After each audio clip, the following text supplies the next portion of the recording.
Halo, selamat datang di podcast DIKP.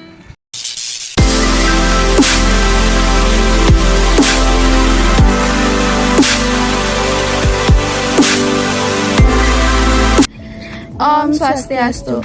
Selamat datang di podcast DIKP. Pada kesempatan kali ini kita bakal bahas tentang kebijakan kelautan dan perikanan dan Undang-Undang Cipta Kerja.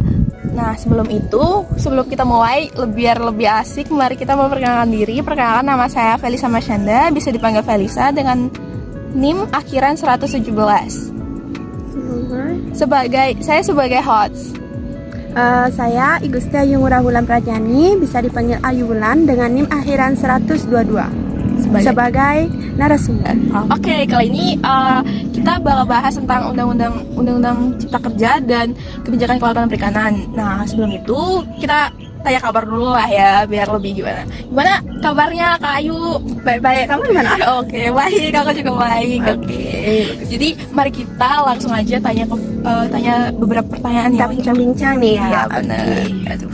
Ya, sebelum itu aku pengen nanya dong, Kak Ayu udah tahu nggak sih apa itu kebijakan kelautan dan perikanan? Oke, jadi kebijakan kelautan dan perikanan itu merupakan inti dari suatu kebijakan yang mencakup keputusan-keputusan ataupun pilihan-pilihan tindakan secara langsung yang mengatur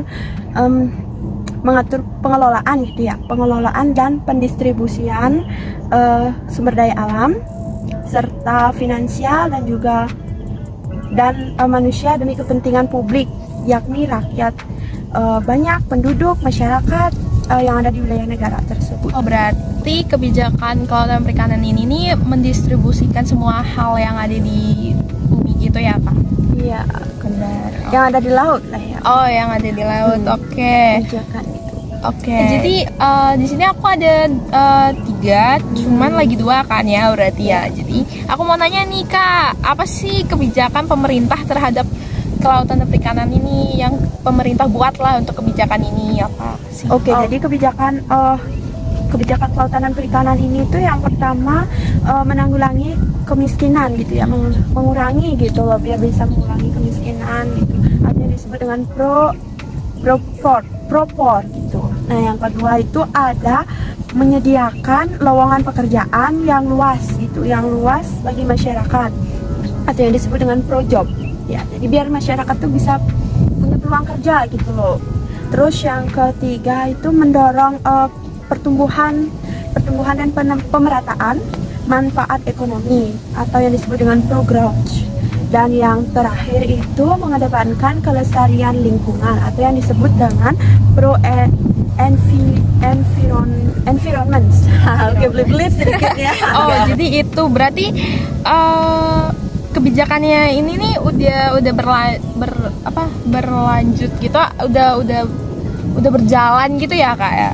Iya, mungkin sudah sih, tapi kan pasti kayak ada problem di antara kebijakan itulah ya. Berarti kebijakan ini nih muncul ketika masyarakat punya masalah gitu ya. Jadi pemerintah mengirimkan solusi lah ya gitu ya. Iya, pemerintah tuh menyediakan solusi lah ya gitu. Oh, begitu. Oke.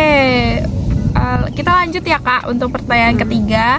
Aku pengen nanya dong Kak, apa sih peluang dari kebijakan ini?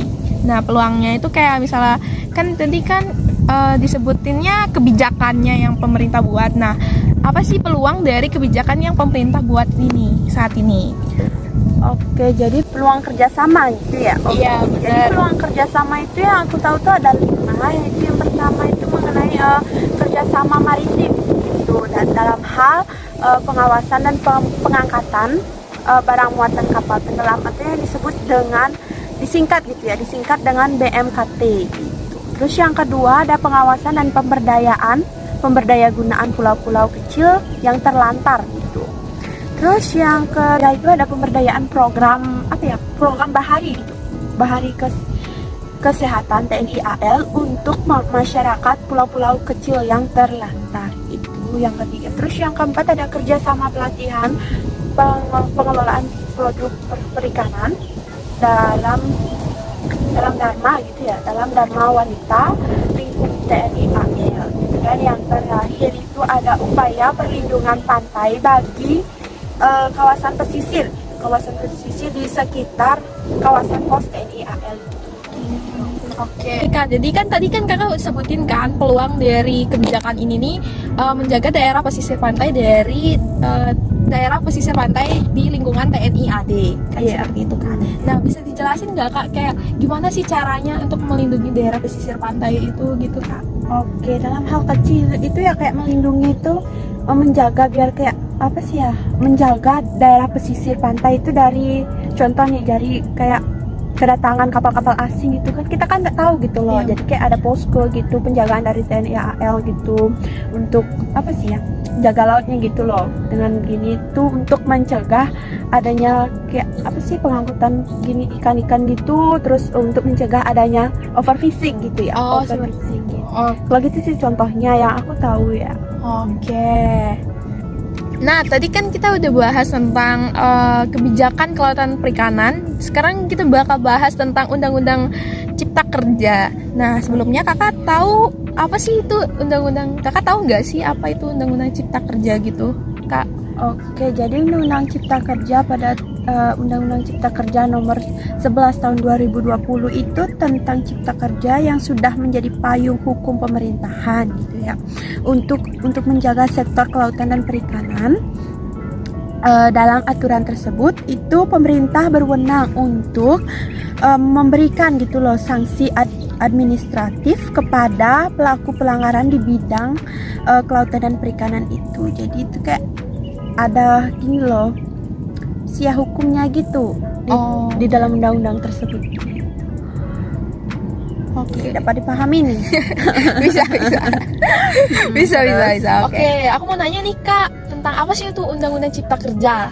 Oke, apa itu cipta Iya, kerja? benar, Gitu iya. ya. Oke, jadi cipta kerja itu merupakan upaya penciptaan kerja yang melalui usaha kemudahan, perlindungan dan juga pemberdayaan koperasi dan usaha mikro, kecil maupun menengah, peningkatan ekosistem, investasi dan juga kemudahan berusaha dan investasi pemerintahan pusat dalam percepatan proyek strategi nasional. Jadi gitu. Oh, begitu. Berarti isi dari Undang-Undang Cipta Kerja ini tentang penyederhanaan izin berusaha, lalu ada persyaratan investasi, ketenaga kerjaan, dan kemudahan dan melindungi UKM gitu ya Kak ya. Oke, makasih ya Kak. Sekian dari podcast kita. Kita tutup dengan Paramasanti. Om Santi Om. Makasih, sampai jumpa di podcast selanjutnya. Dadah.